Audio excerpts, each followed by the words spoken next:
Hey everyone, I'm Kelly Masters. I'm the president and founder of Homemade Texas. I wanted to talk to you today. There have been a couple incidents lately that made me think that we need to have a talk about health departments and their role as applies to cottage food producers in Texas. So what does a local health department do? In general, they enforce state law to protect the public health. What they don't get to do is make stuff up or make their own rules. So there's no cottage food law as it applies in Harris County or cottage food law as it applies in Dallas County.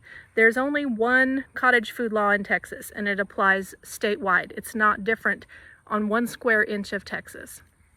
So this incident was brought to my attention, and I was up in Red Oak near Dallas a couple of weeks ago, and one of the participants in that seminar told the whole room that she was at an event in McLennan County, which is in the Waco area, earlier this year, selling jams and jellies. She said that a health inspector came to her booth and declared that only jams and jellies made with recipes from the University of Georgia's book on canning were allowed to be sold under the cottage food law. Further, this health inspector confiscated all of this woman's product and threw it away.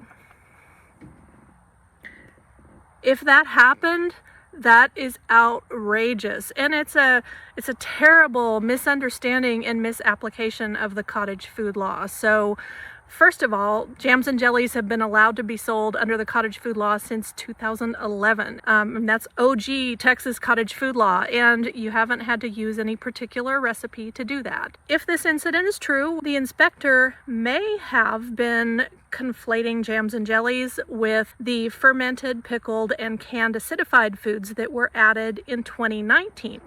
Now, if you're selling those types of foods, then you can use a source that's approved by DSHS, or you can have it tested a variety of ways to prove that it's at that 4.6 pH or lower. I also want to say that most health departments in Texas are good. Most health inspectors in Texas are good. Texas is huge. If this were a major problem throughout the state, we would have so many more incidents reported than we do. So we wrote a letter to McLennan County. You can find it on our website at homemadetexas.org. And I hope that you will consider visiting homemadetexas.org and joining to become a member, help us grow and help us help even more cottage food producers out there.